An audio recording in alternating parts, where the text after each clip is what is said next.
So when you're building a building, you do want to determine, your reference point and everything else, and also your scale. So I generally like to try to start in sort of human scale.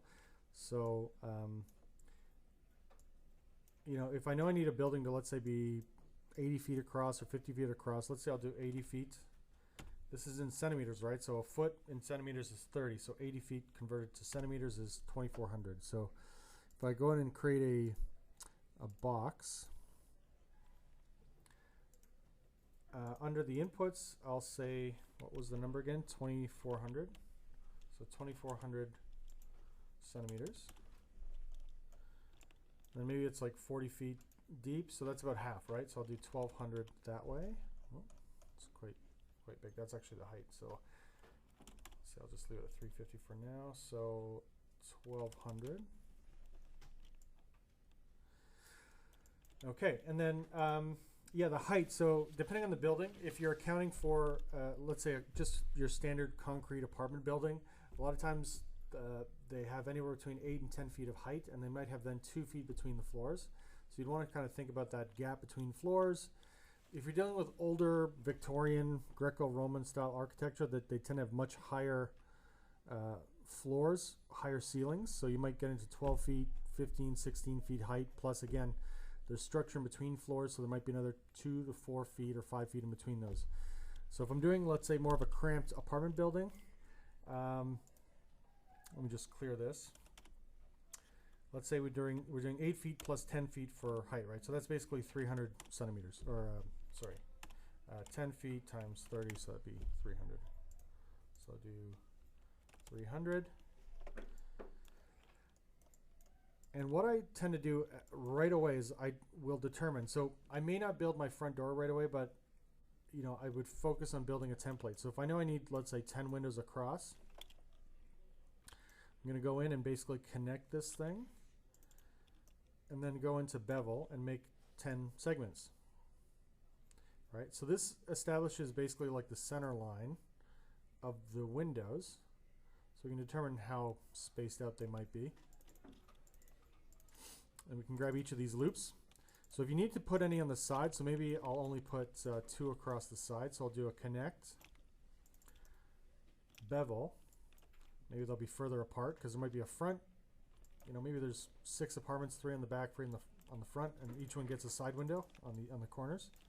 So I'll take all of these. These are basically my templates. So if the windows are uniform, then I would apply uniform beveling to each of these. Right? So we basically get windows of the same approximate width. Now to define the tops and bottoms, we can do the same thing, right? Where we basically go in and connect. You can also use multi-cuts if you're holding control. That'll allow you to drop in an edge. And if you hold control shift, it'll snap in 10% increments. So I can maybe, windows tend to sit a little bit higher, so I'll set these like so. Then we can go in and basically grab all the faces. And should probably do this with some symmetry on. That would probably speed things up a little bit. There we go.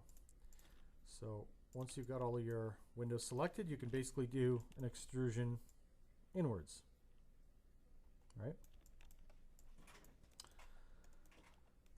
So sometimes what I'll do is a bit of a trick, is basically grab a polygon edge, go into shift, right click, duplicate face, and I'm going to go into the settings for this. I'm going to say duplicate it, but I want it to be part of the same mesh. I'll say duplicate, and then I'm going to pull them over. Why? So I can then say, well, I'm going to extrude the face. Give it a thickness, and we now have basically some window bars. All right? So if we just expand our selection, we've got these bars. Okay. If we pull this out, a lot of times too, if I have mesh that's not going to be seen, so basically this polygon, and this polygon will not be seen, right?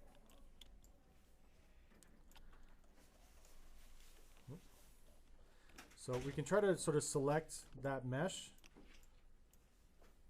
Sometimes I'll just go across and select this way. And we can deselect our sort of front and side faces. So for me, if I have a lot of those types of elements that repeats,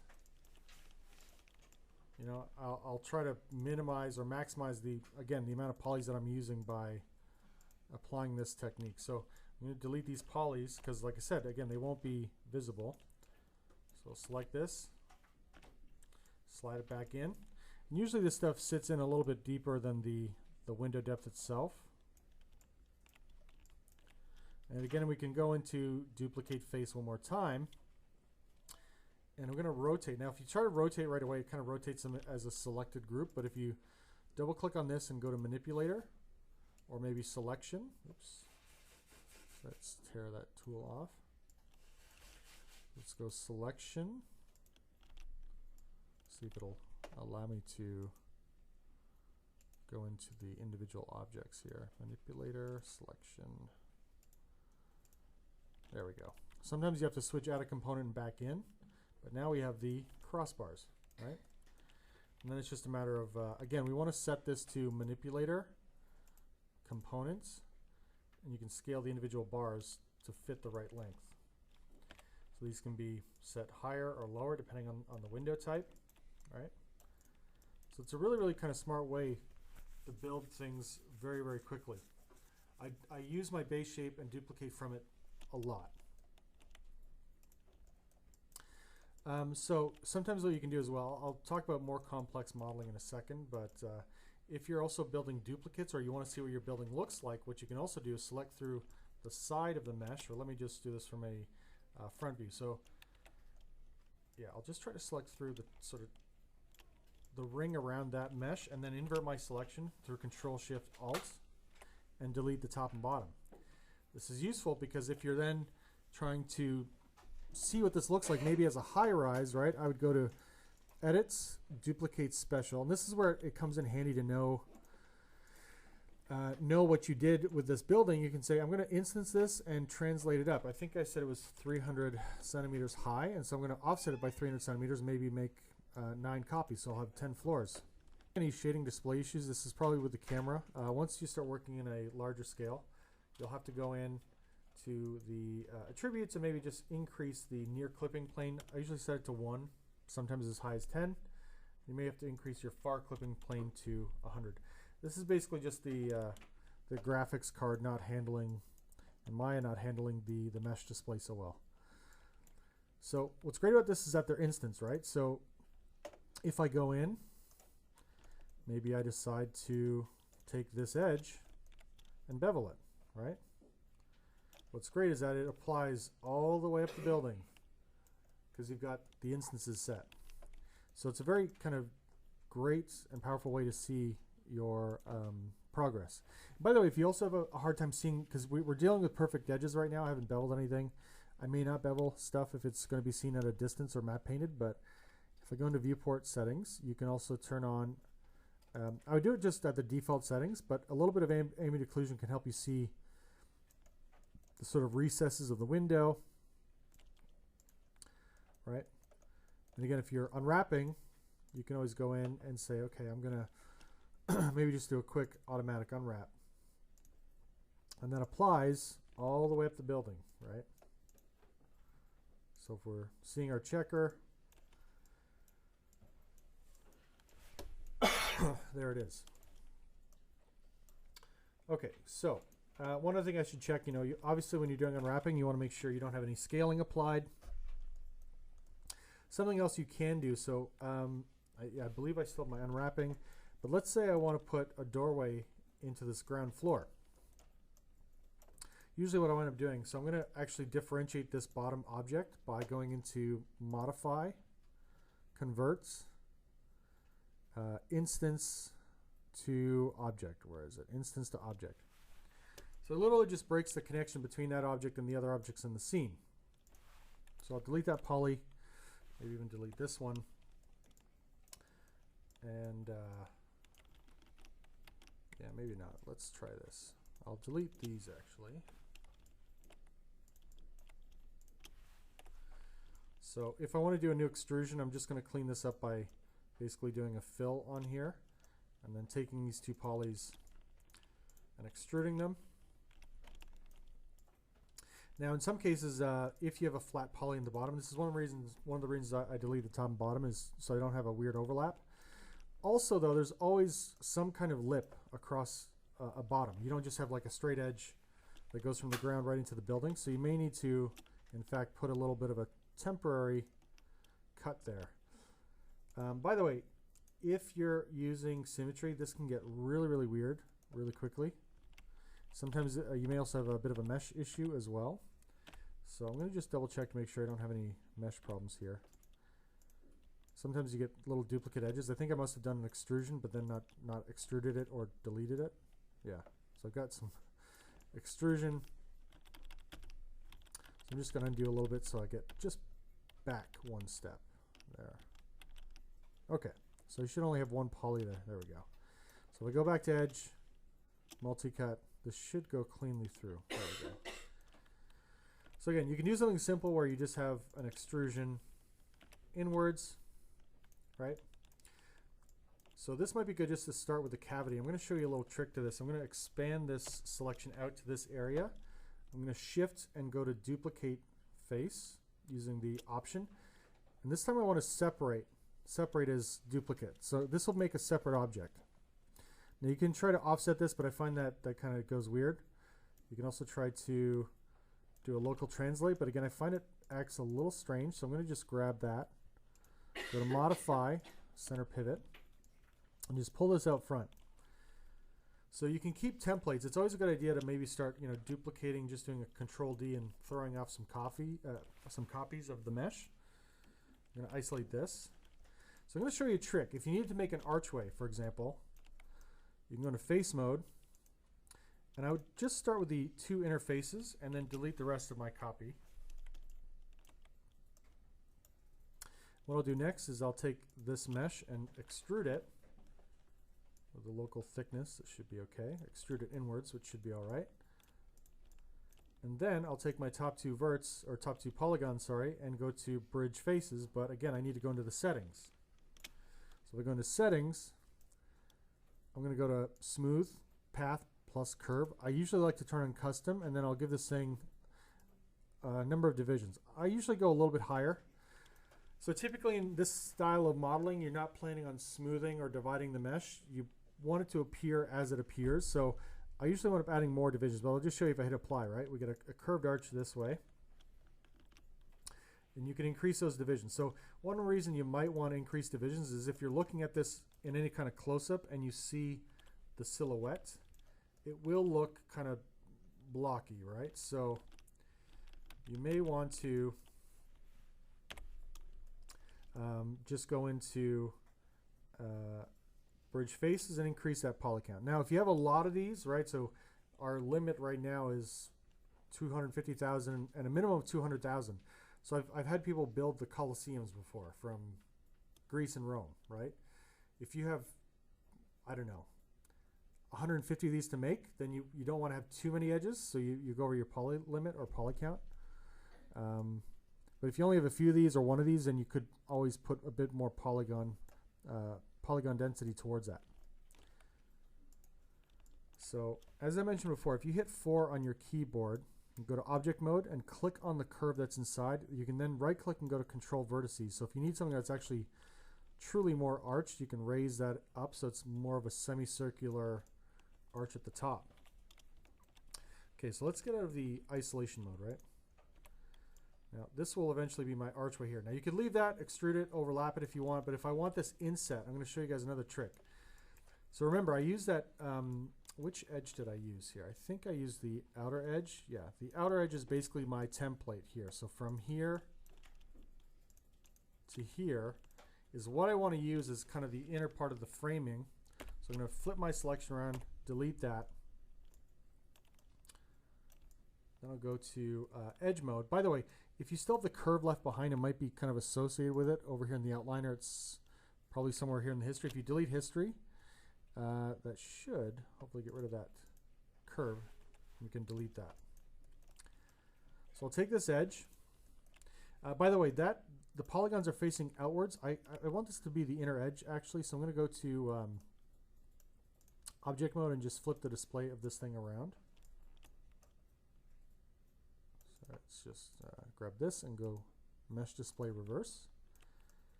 Now I'll take the edge selection from here and shift double click up to the top here. So then I can go into extrude again, Control E to extrude and extrude it out. Now another great tip, go out to maybe something close to your furthest edge, maybe out to this point. And then I'm going to, let me just double click my scale tool and reset the scale tool and set it to world. Go to manipulator or object. Yeah, I'll go to manipulator. Scale this thing flat and pull it up. So what I'm basically trying to do is use this thing almost as like a template that I could now put into other sections of the mesh. So what I usually do, let's turn on our wireframe, right? If we go back into object mode, let me just pull this thing a bit further away. So basically I want this thing to fit into this area eventually. So I've got 1, 2, 3, 4 edges including the bottom that I need to sync up with. And then I have very simple edges here. So I basically have, yeah, maybe I'll try something like this. Yeah. So this will eventually be deleted, but then I need to match the number of edges. So if we go now into target weld, you can do this a little bit simpler too if you like, but so I'm going to try to target weld this stuff so it's much more simplified. And I'll probably save the inner 2 edges. Instead of target welding these, I'll just sort of slide them out. So they're going to line up with those edges there. Okay, so these edges here, yeah, it looks like I have an edge sticking out there. This one I can probably, let me think about this. There's, yeah, 1, 2, 3. So I need 1, I can probably slide this loop down. I don't think it affects the overall curvature, but this might. If I slide it, I do notice there's a slight change in the shape, so I'm actually going to leave this and let me go to vertex and target weld this vertex over here. So I'll keep those edges, but I'm actually going to maybe bevel these out. And then I'll line them up by hand in a second. Okay, so this pivot point is centered, right? If I want to really snap this and be accurate, I can hit D to go into edit pivot mode, hold V, snap to a corner point. Oops, let's go back to perspective. And then if I hit D again, I'm back in just move. Again, if I hold V, I should be able to snap to a vertex. Okay. Now I realize this thing is a little bit larger than the framing that I had intended, so you know, there's a couple ways you can deal with this. You can try to scale it. So I may need to again tweak my pivot temporarily, so I'd center it, maybe scale it inwards. By the way, when you're in symmetry, sometimes this gets very strange, so be careful. So I may scale it down. I may also manually move some of these polys up a bit as well. So I can kind of customize and adjust things to my liking just by sort of smartly selecting my mesh. So maybe I'll select from here to here. Right? So if I need to move this up within the frame, I can just pull it up this way, right? Now, you can duplicate this just to save a copy somewhere, so you can reuse it if needed. I think we got a leftover polygon in this space right here. Oops, sorry, let me just get this out of the way for a sec. There, delete that. I'll take this, place it back and in. Again, I'll do the same trick. Hit D, hold V to snap to a vertex on the object itself. Hit D again, hold V, and then we can try to snap to that. Okay, so I'm going to just manually nudge this a little bit more central. So we can take our base now, shift click on this. If you need your pivots to stay the same, you can go in and hold shift, go to combine, and decide, do you want this to be at the world origin? Do you want the last object to have a pivot or just center it? Depending on what you want to do, either one of these options should be okay. So now they're attached, but now we have to go through target welding, right? So I want to target weld here to here, maybe this point up to this point. Oops, looks like I got a couple still. Target weld that to that. We can sort of target weld this stuff together. All right, so then you get a clean sort of shell for your building. So you can go through, you know, and kind of build things modularly in a sense. Now I'm not going to target weld here. What I will do, remember, if I select this, if I hold V, I can snap to the vertices that are sitting right above. So if I eventually want this to be one solid shell mesh, right, I would convert all my instances to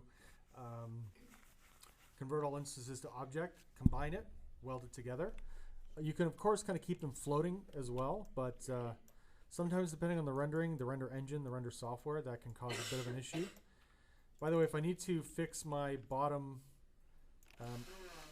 my bottom curve, there might be a slight dip or raise from this. So sometimes what I'll do is I'll select my entire curve except for this portion here.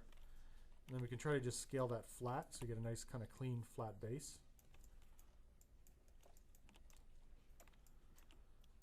Okay, and then we can also bridge across if we need a footing. So I'll do bridge faces. Your bridge will take on the last setting that you use, which was for that archway. So I'm going to go in and just simply go to the settings and hit reset bridge. So that works pretty nicely. You can do this as well. I mentioned in the outline, actually, I don't want any n-gons if you can avoid them. So triangles is acceptable because I'm not planning on smoothing. But what you can do, instead of just doing something like this, I would actually deselect maybe the middle poly from the bottom, the middle one on the top, and then try to just bridge this whole area. And that actually will bridge across really, really cleanly. So sometimes that can be incredibly useful, right, for your modeling work. And I may just drop this down so I have a much shallower footing. Okay, it's not too bad, right?